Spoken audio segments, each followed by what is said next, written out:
Bonjour à tous, soyez les bienvenus cet après-midi. Bonjour aussi à ceux qui nous écoutent par le podcast. Je ne sais pas si vous avez fait attention, mais à l'occasion de la rentrée scolaire, comme ça arrive fréquemment, dans les médias, il y a eu des articles ou des émissions avec des profs un peu énervés qui expliquent aux parents que leur enfant n'est pas HPI. HPI, vous voyez ce que ça veut dire, c'est haut potentiel intellectuel. Voilà.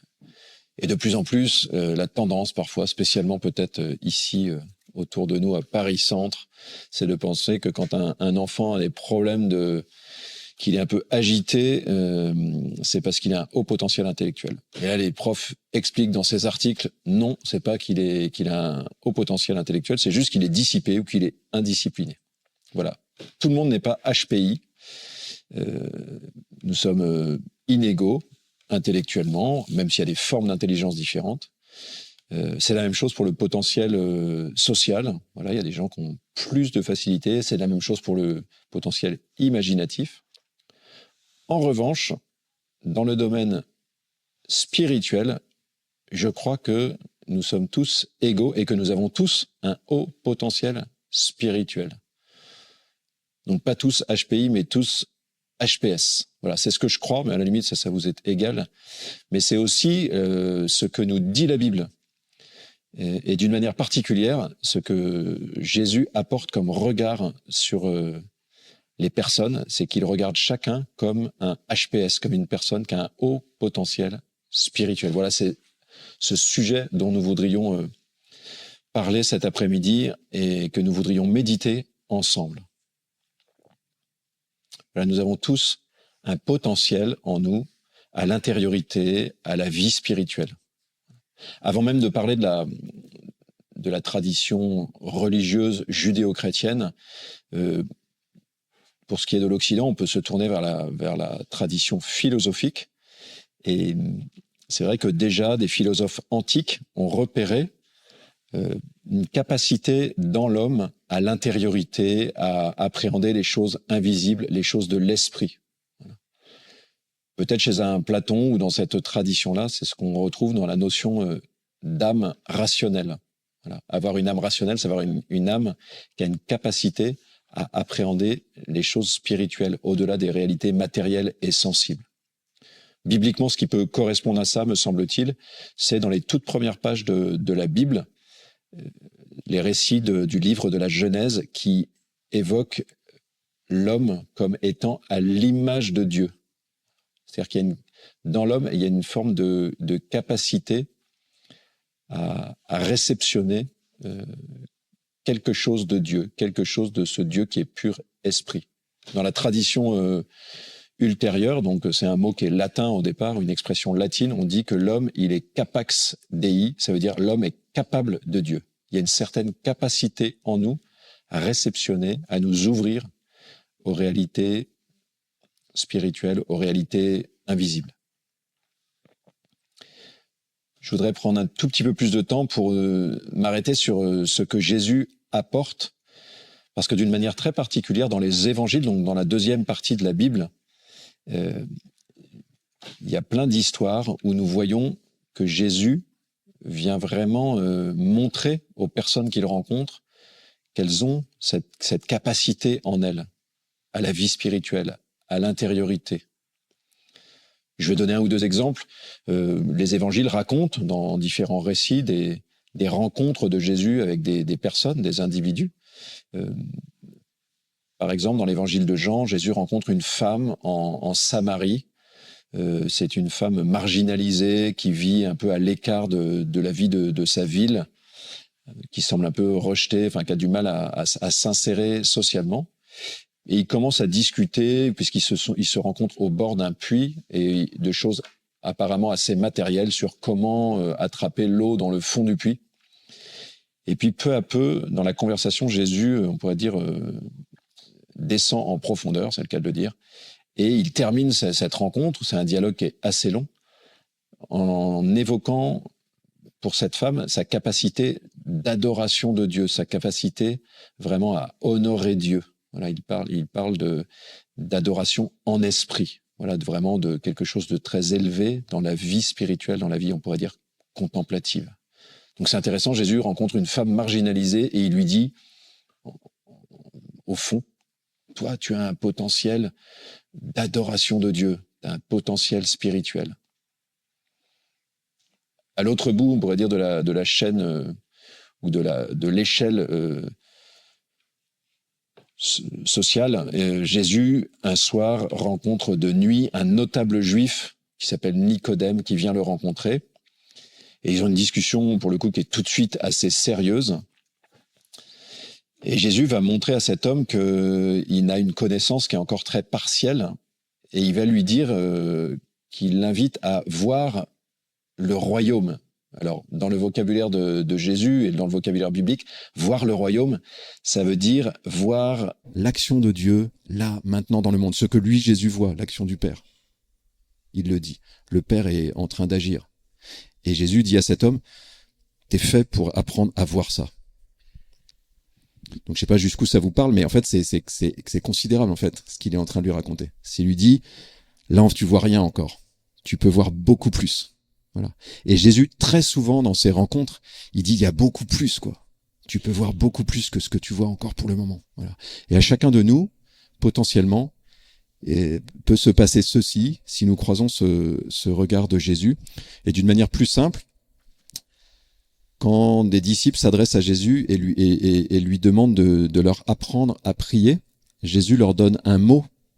Il leur dit, quand vous priez, quand vous vous adressez à Dieu, donc il parle à des personnes qui sont des croyants, il a dit, dites Abba. Et rien que ce mot-là, en fait, c'est une bombe, parce que c'est pas dans la tradition, c'est dans aucune tradition spirituelle, parce que Abba, en hébreu, ça veut dire papa.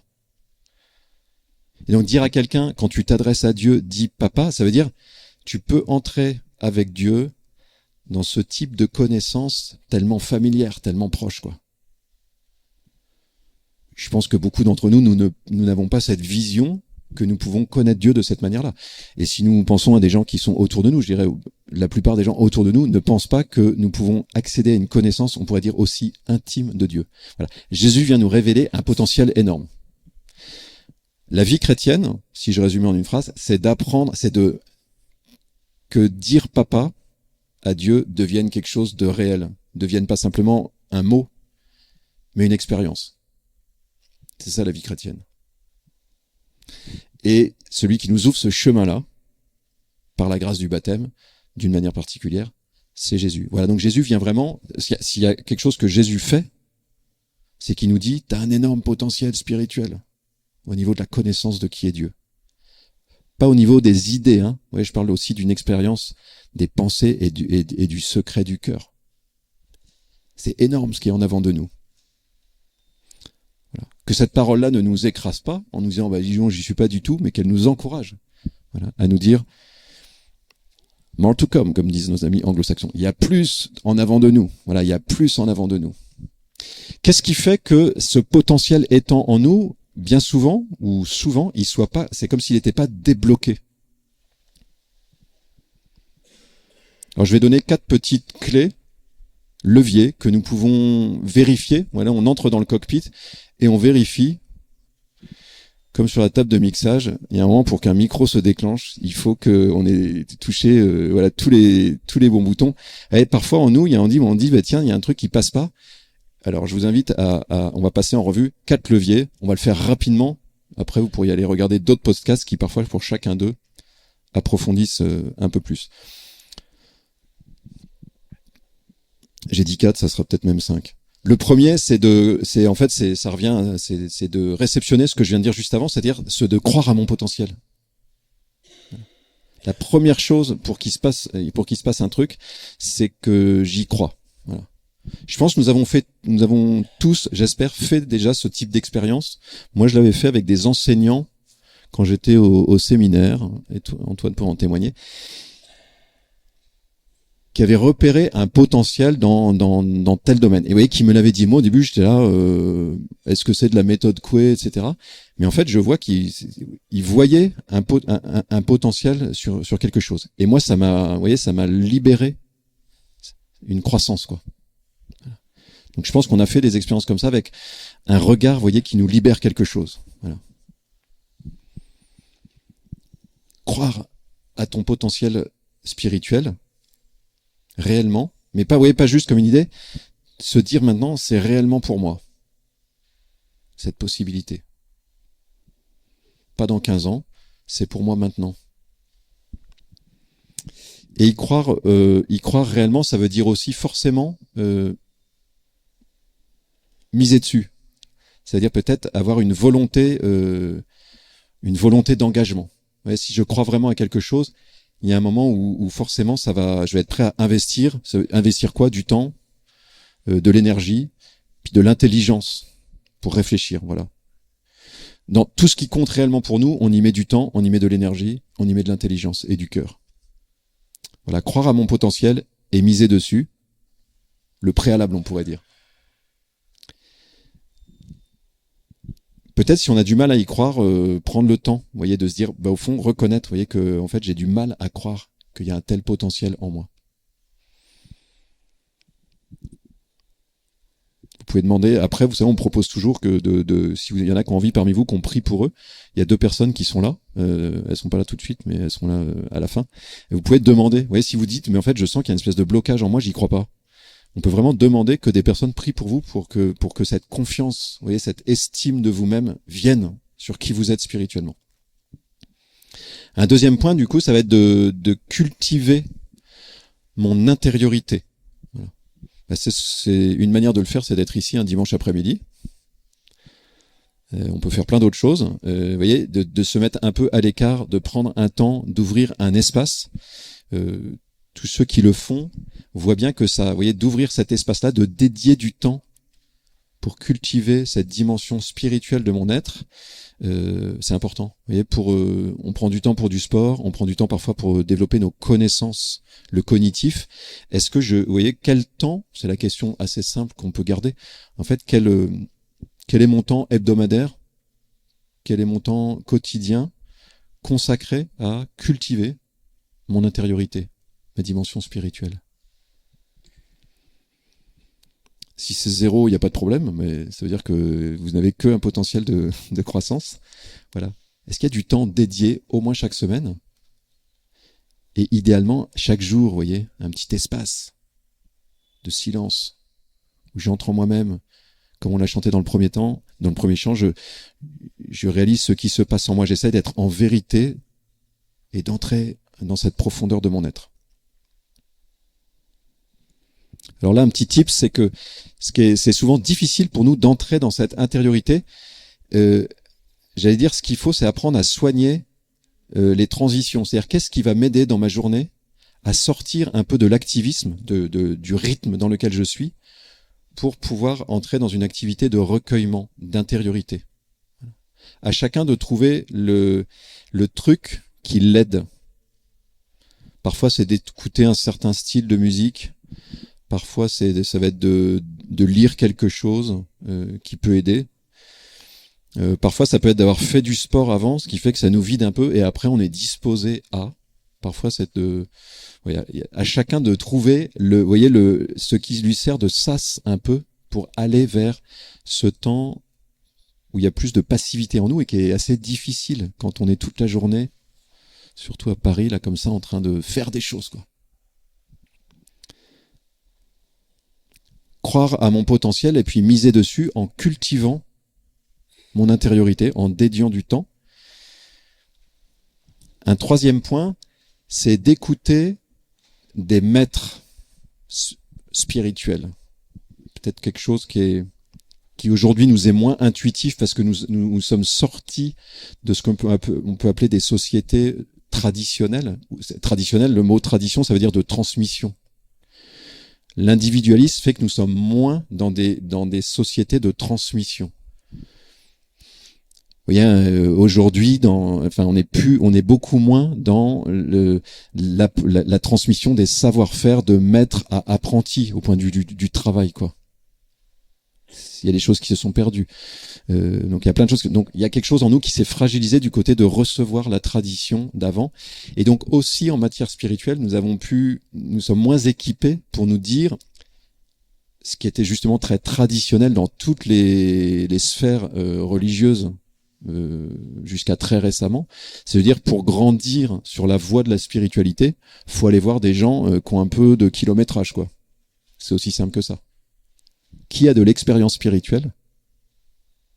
Ben, je vais aller écouter. Voilà. Si vous faites du sport, en général, vous dites, si vous dites, je veux progresser, vous allez avoir un prof qui va vous donner des trucs, quoi. Alors, on peut regarder des tutos, on peut regarder des choses, mais on demande toujours à quelqu'un qui a de l'expérience, qui a du kilométrage, qui a une certaine maîtrise. Voilà. En matière spirituelle, en fait, ça a aussi beaucoup de sens de chercher des maîtres spirituels. Vous voyez, ce qui est vrai dans l'ordre de la sagesse pratique, des apprentissages, ça a été vrai pendant des millénaires. En fait, c'est vrai aussi dans l'ordre de la sagesse spirituelle. Elle peut faire l'objet d'un certain apprentissage. Personnellement, je peux témoigner que j'ai vraiment bénéficié, moi, de maîtres, alors à la fois des personnes qui m'ont pu m'accompagner, des gens qui avaient une expérience spirituelle, qui m'ont donné des conseils quand je les ai rencontrés, et ça m'a beaucoup aidé. Et puis aussi, c'est possible aussi à travers des lectures. C'est-à-dire qu'il y a une littérature de maîtres spirituels et qui peut vraiment nous aider à avancer. Moi, ça m'a permis personnellement de mettre des mots sur des expériences que je faisais, et c'est toujours très aidant. C'est rassurant, quoi, de se dire, ah tiens, ok, il y a déjà quelqu'un qui a vécu ce que je ressens là, ça m'aide. Ça m'a aidé à interpréter certains phénomènes ou certaines expériences faites dans la prière. Par exemple, parfois, de ne rien sentir dans la prière. Qu'est-ce que ça veut dire? Est-ce que ça veut dire qu'on est en échec total ou est-ce que ça peut vouloir dire autre chose? Si vous avez quelqu'un qui a une grande expérience, qui vous explique ce que ça peut vouloir dire, ça va vous aider à comprendre ce qui est en train de se passer en vous. Et puis, c'est vraiment le thème du jour, moi, de lire des maîtres spirituels qui voyaient, on pourrait dire, 3 étapes au-delà de là où j'en suis, où j'en étais. Ça m'a donné envie d'aller plus loin. Donc, vous voyez, je me suis dit, ah ouais, en fait, il y a encore énormément de potentiel de croissance. Je pense que beaucoup d'entre vous, peut-être, vous avez déjà fait des expériences comme ça, vous voyez, de voir des gens qui ont une spiritualité développée. Parfois, ça peut être très attirant. On se dit, ah ouais, en fait, il peut se passer des choses, quoi, à ce niveau-là, dans une vie humaine. Voilà, donc c'est une question peut-être pour vous à garder cette semaine dans le cœur. Qui sont mes maîtres? Est-ce que j'en cherche? Est-ce que j'en ai trouvé? Alors, faut pas que le maître soit un gourou, hein. Alors, le critère pour vérifier que le maître n'est pas un gourou. Alors, si je lis un livre, il y a moins de risques, mais si je rencontre quelqu'un, il y a plus de risques. C'est qu'un vrai maître, à un moment, il s'efface. C'est-à-dire qu'il veut me conduire moi-même à une forme d'autonomie. Voilà. Il y a un très beau livre dans la Bible qui s'appelle le livre des Proverbes, et dans lequel celui qui parle est un maître qui s'adresse à des disciples qu'il forme. Et au fil des 8 premiers chapitres, il y a des moments, au début, il leur parle vraiment de manière hyper pédagogique, il commence par dire « tais-toi et écoute parce que tu connais rien ». Donc vous voyez, ça commence dans un style un petit peu vertical. Et puis à mesure des chapitres, il dit « Je laisse la parole à la sagesse elle-même que tu peux entendre, quoi. » Voilà un maître. Au début, il t'explique que tu sais pas, donc il va falloir que tu apprennes. Et peu à peu, il s'efface pour que toi-même tu puisses entendre cette sagesse, que tu puisses entrer dans cette connaissance.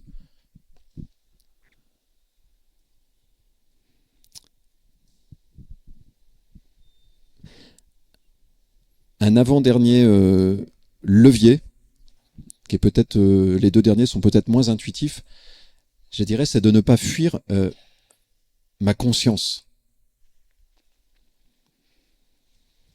Nous avons tous une conscience morale qui nous donne un certain sens du bien et du mal, qui parfois nous dit des choses intérieurement. Et nous savons tous que parfois nous pouvons étouffer la voix de notre conscience. Parce qu'elle nous dit quelque chose que nous n'avons pas envie d'entendre. Soit sous la forme de la culpabilité, c'est-à-dire elle me dit, là tu as fait quelque chose de mauvais, et en fait je veux pas entendre ça. soit elle m'appelle à quelque chose et j'ai pas envie d'y aller. Voilà. Donc, ça peut être, vous voyez, je suis en conflit avec quelqu'un, je sais pas, depuis quelque temps, et il y a comme la voix de ma conscience qui me dit qu'il faut en sortir. Et j'ai pas envie d'en sortir. Je veux pas faire le premier pas. Et pourtant, ma conscience, voilà. Et donc, il y a un risque que j'étouffe ça, et au bout d'un moment, si je l'étouffe, il est possible que cette voix-là s'éteigne. Je donne un autre exemple, vous voyez, peut-être ça arrive je suis témoin d'une injustice, peut-être dans mon lieu de travail, vous voyez, et en fait, je ne réagis pas, alors que ma conscience me dit qu'il faudrait réagir, dire quelque chose. Vous voyez, cette voix de sa conscience, je l'étouffe. Je réagis pas, je ne dénonce pas le mal. Vous voyez, dans l'ordre d'exigence éthique, parfois, il y a des appels intérieurs auxquels j'ai pu me dérober. Et si, honnêtement, je suis dans une situation comme ça et que j'ai comme étouffé la voix de ma conscience, ça peut être une raison de blocage spirituel qui fait qu'en fait, je peux pas aller plus loin dans ma vie spirituelle parce que comment pourrais-je écouter Dieu, on pourrait dire un peu en direct, si je n'écoute pas sa voix lorsqu'il passe par l'intermédiaire ou par la médiation de ma conscience. C'est la première manière, on pourrait dire indirecte, par laquelle Dieu me parle. Et si je n'écoute pas Dieu, on pourrait dire me donner les règles du match, les règles communes, je ne peux pas m'attendre à du coaching personnalisé pendant le match, quoi. Faut pas rêver.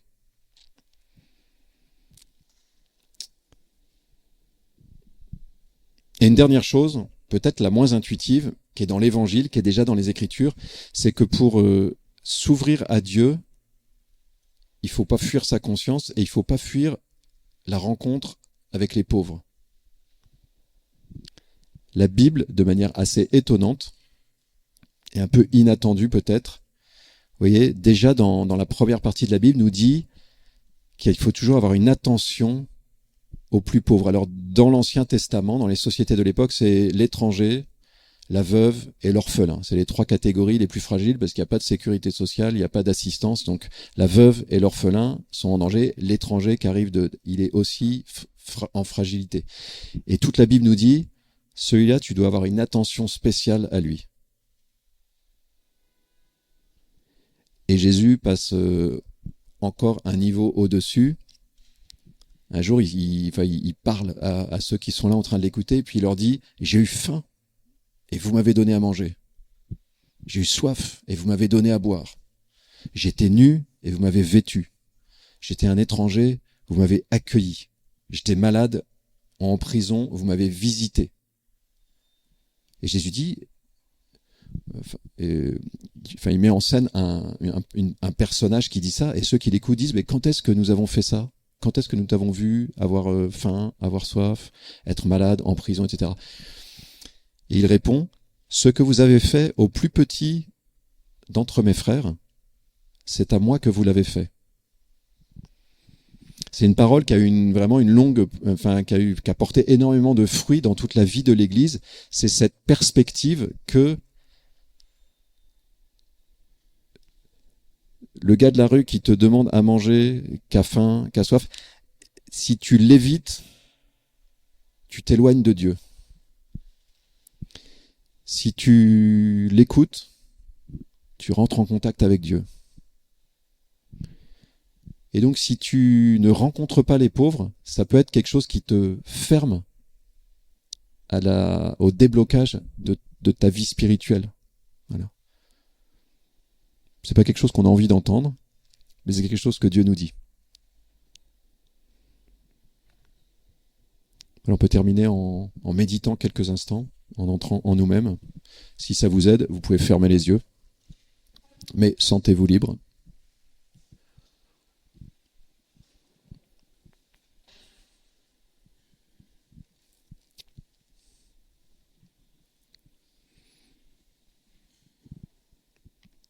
Je reviens à la première question que nous nous sommes posée ensemble, c'est ou la première perspective qui est celle de croire à mon potentiel spirituel. Voilà, posez-vous vraiment la question honnêtement à vous-même, est-ce que j'y crois ? Est-ce que je crois qu'il y a vraiment une énorme croissance possible en avant de moi.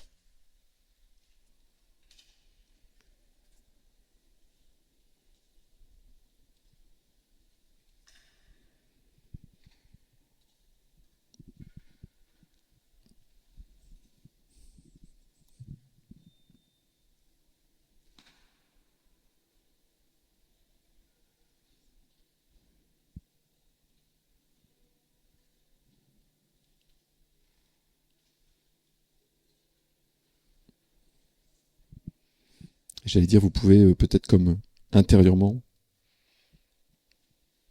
déclarer intérieurement que vous voulez y croire ou que vous y croyez. Je peux aussi, si je veux, si ça me parle, demander à Dieu d'augmenter cette estime de moi.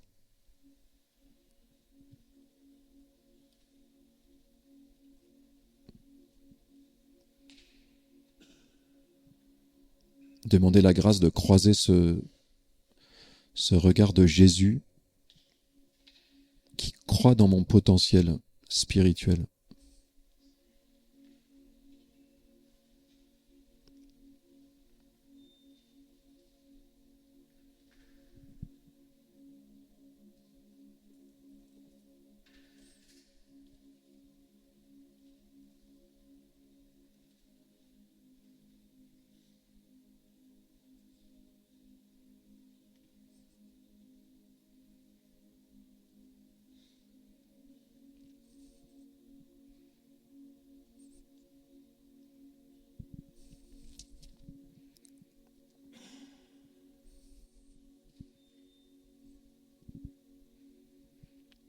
Peut-être que j'identifie des freins qui me font douter.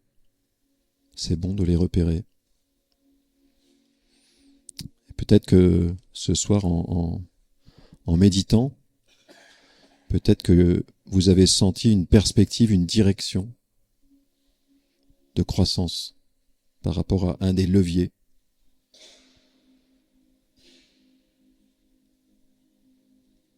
Investir du temps, cultiver cette intériorité.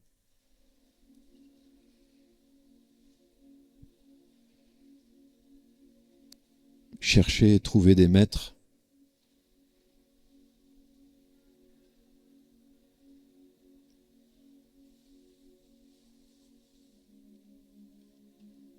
Obéir à ma conscience, ne pas la fuir.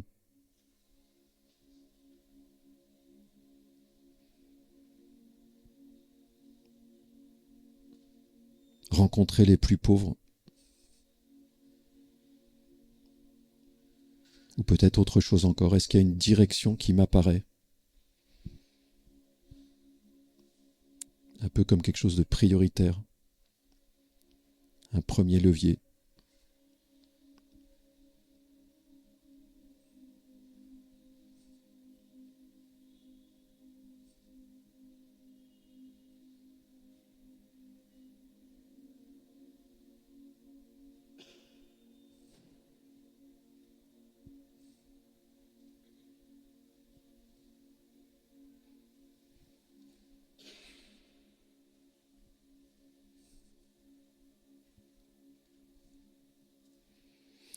S'il y a une direction qui m'apparaît, une lumière, il est bon qu'à un moment je prenne une décision. Une décision simple, accessible, mais une vraie décision, ambitieuse aussi. Un premier pas.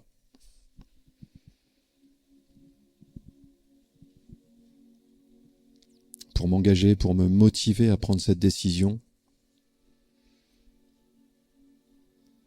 je peux prendre conscience que le monde attend des personnes dont le potentiel spirituel se développe ou est développé. Notre monde qui étouffe a besoin d'un souffle spirituel nouveau. Il y a besoin que des personnes prennent des décisions de croissance spirituelle.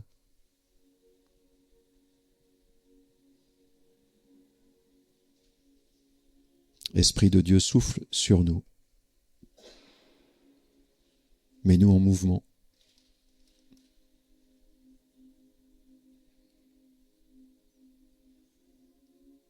Fais-moi la grâce de prendre aujourd'hui la décision d'un premier pas